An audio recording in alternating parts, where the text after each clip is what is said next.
Welcome to this video. So for this video, it's going to not really be under the category of Latin or Greek. It's just kind of some thoughts that relate to history, but also just relate to culture in general. So to start off, if you have ever watched a fictional movie, you know there's something called the suspension of disbelief. Now, the suspension of disbelief, this is the mental state that allows you to watch a fictional movie that you know certain things in the movie can't happen in real life, but you accept the premise of the movie, or you just choose to ignore the unbelievable circumstances in the movie in order to follow along with the plot and enjoy the movie. However, sometimes when you're watching a movie, it gets to a point where you just can't do that. You're like, okay, but that just wouldn't happen, even in this fictional world, or even given the other circumstances. I just can't reconcile that action or that event with my mental state of enjoyment of the movie. So this is something that happened to me briefly during the time when I watched the movie Frozen in theaters. So also, I'll go ahead now and say, if you haven't seen Frozen, this video will contain spoilers.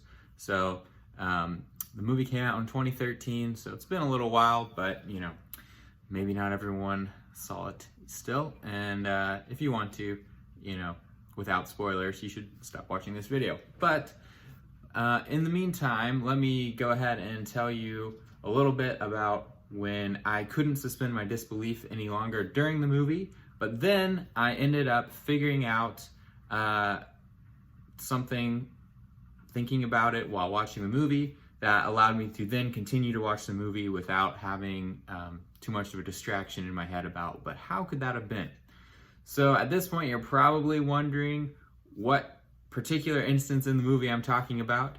And this instance is somewhere around when Elsa has been exposed as the new queen with her ice powers, and she flees the kingdom, and Anna seems to step in and take control.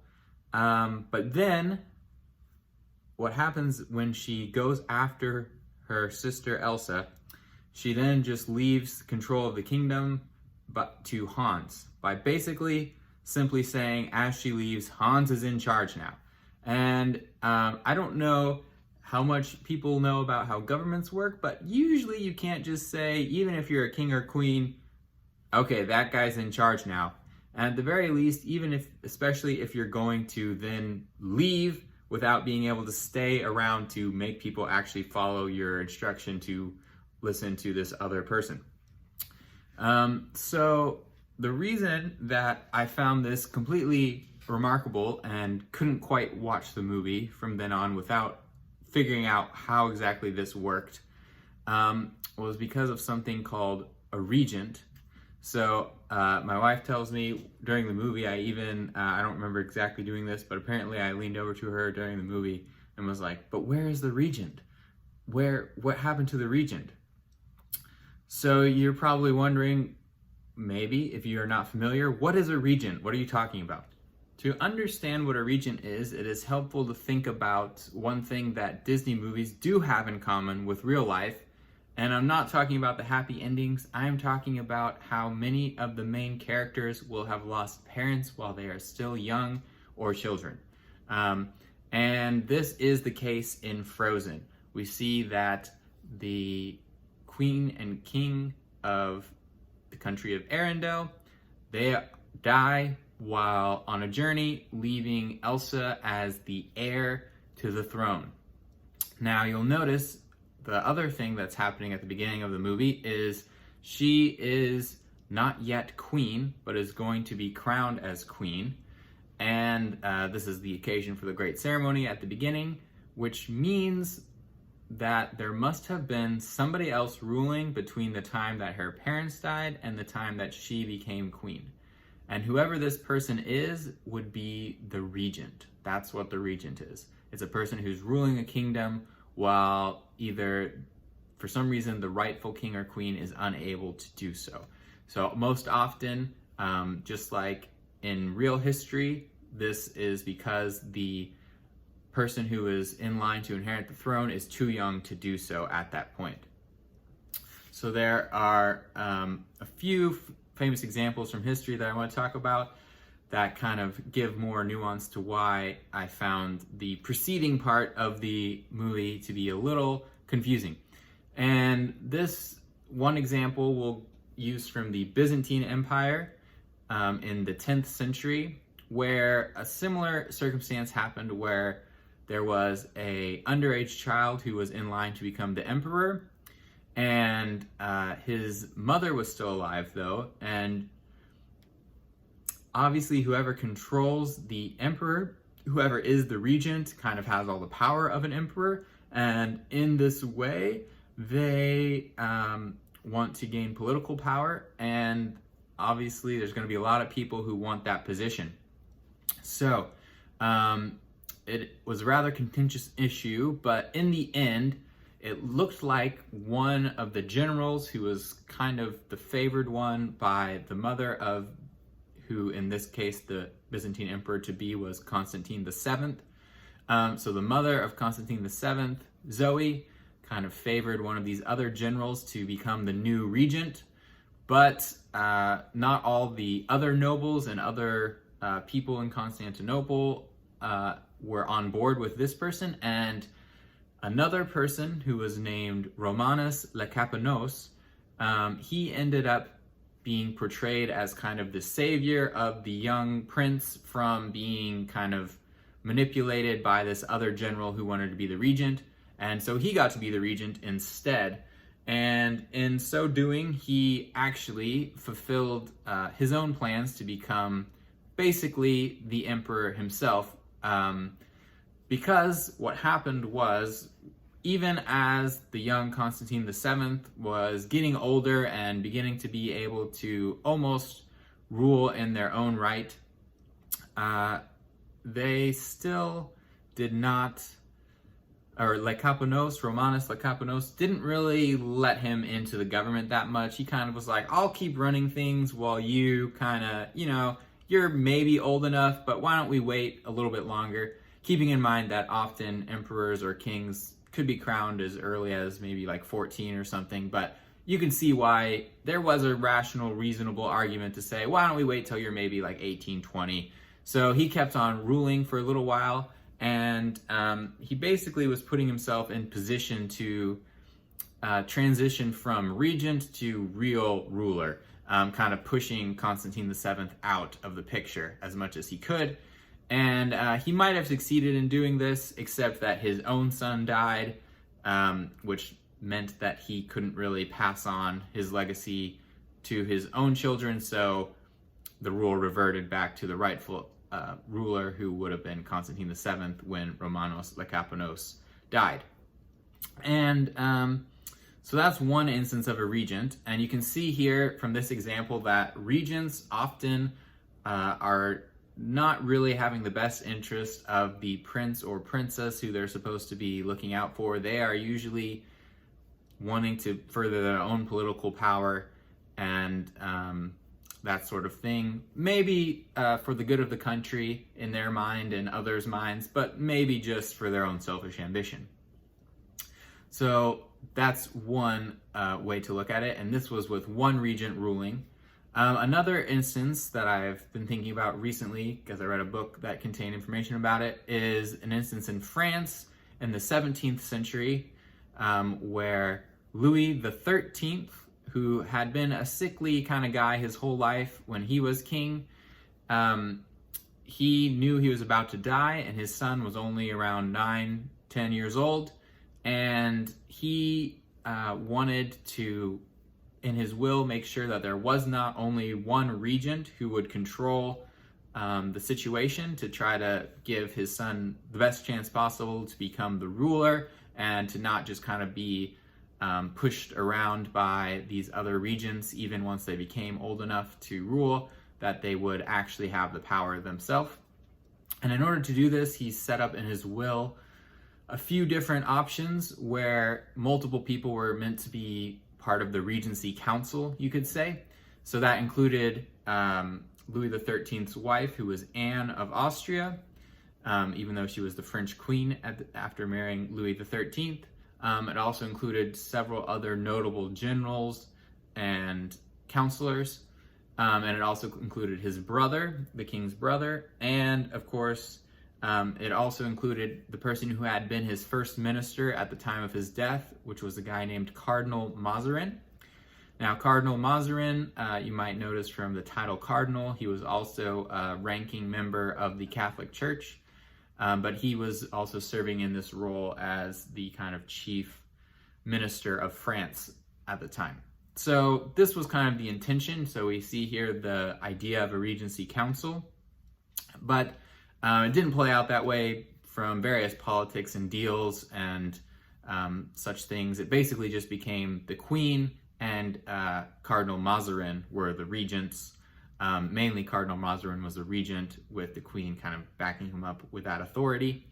And they were the regent for Louis XIV, who eventually became a very famous king in his own right when he did become crowned and rule on his own, which is more like Frozen, where you do have the actual crowning of the king or queen, and they become kind of the power in the country rather than the regent. So that's a couple examples of what regents are and how regency can play out when it comes to a king or queen. Okay, so taking some of these general principles that we've just been talking about of what a regency is, and also looking at clues in the movie, we can try to put together how the government in Arendelle worked and what kind of was going on that made everyone follow along with these kind of random decisions and instances and events involving the monarch of Arendelle. So we already established there was most likely a regent of some kind during the period between when Elsa was queen and the period when her parents died. So it is possible you might be thinking, well, maybe there wasn't really a regent, maybe it was more of a constitutional monarchy thing where the monarch was more of a figurehead, so it didn't really matter and there was just a parliament or something running these. However, we can probably rule these suggestions out because of the politics expressed at the ball, with discussion of trade treaties and many other things that make it seem like the monarchs were the ones who were really making the decisions in Arendelle and the ones who were controlling things. So there must have been not some kind of other governing body. It seems like it was the king or queen. Therefore, there had to be somebody filling that role, a regent. So when Elsa becomes queen, she now is filling that role as the head of state, the head of the country, and that all makes sense and is fine. But then through a very rapid succession of events, we get to the point where Hans, a minor noble from a foreign country, is now fulfilling that role as king of Arendelle for all practical purposes. He doesn't have the title yet, but he's basically working toward the title and is functioning in that capacity. So this seems kind of crazy. One would expect that somebody who's actually from Arendelle would step up in that situation and take charge.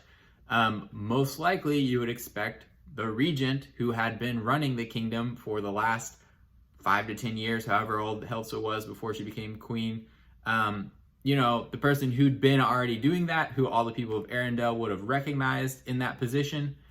So how come this didn't happen? I mean, it doesn't make sense really that they would step forward and just kind of listen to this stranger. Even if Anna, the princess, said, oh yeah, he's in charge. She's not even the queen. Does she even have authority to say who's in charge, right? Her sister is the queen. And secondly, why would they listen to her in that circumstance? It doesn't make sense. So I had to put a pause on my viewing of the movie at that point and just kind of think through, how does this make sense? How can I make this make sense so that I can continue watching the movie and not be distracted by this? So I kind of came up with a solution as follows. So it starts off with there must have been a regency council while Elsa was in her minority as a child. And I conclude this because No one person stepped up to fill the void when she took off.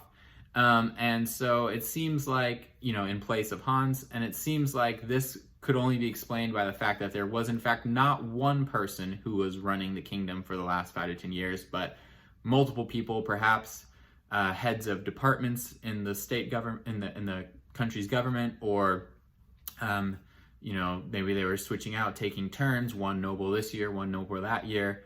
That could be why no one came forward to kind of run everything, because no one person had actually been doing that. So they kind of, in that emergency circumstance, could all be looking around at each other like, are you going to do it? Are you going to step up and lead us? Are you going to? I don't know. I did it a little bit, but I mostly just functioned in my own specialty. I didn't really do the whole kingdom.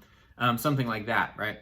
So that kind of explains why no government official or noble stepped into the power void.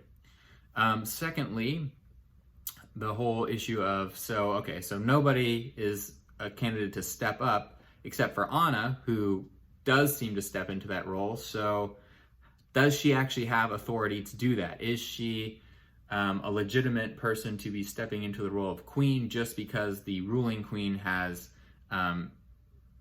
seems to be out of commission, shall we say? Right. And this is pretty understandable, pretty likely. In many instances, countries would have traditions or laws about what to do if the king or queen was temporarily incapacitated, whoever the ruling monarch was, but not yet dead, so you can't really replace them.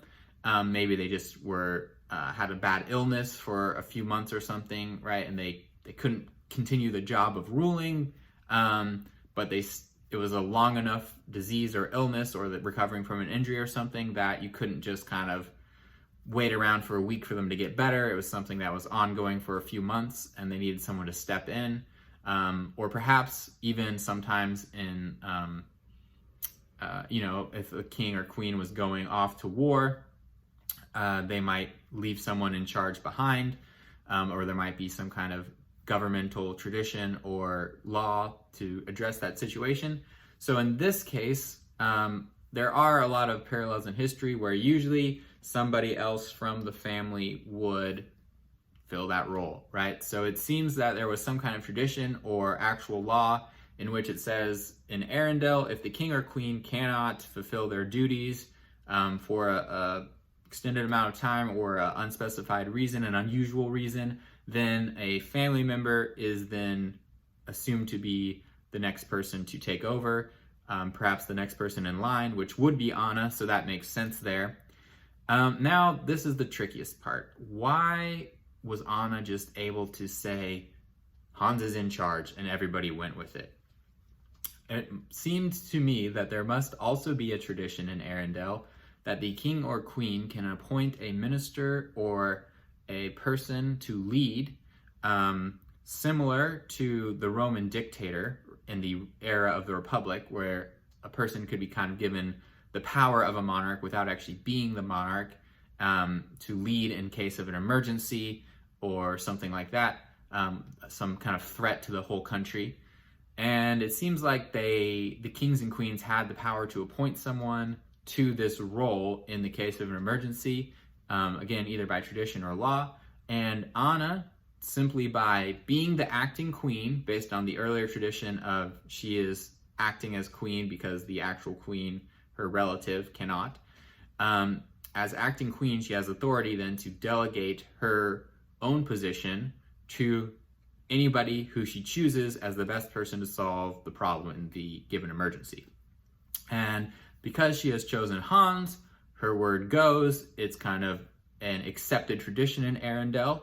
And that has to be my conclusion, because so that provides a perfect legal basis, but still practically it doesn't make much sense why people would not rise up against this, or why there would not be parallel leaders, right? Some native people, some of the nobles of Arendelle working alongside Hans in a more authoritative way, rather than just kind of going along with whatever he says.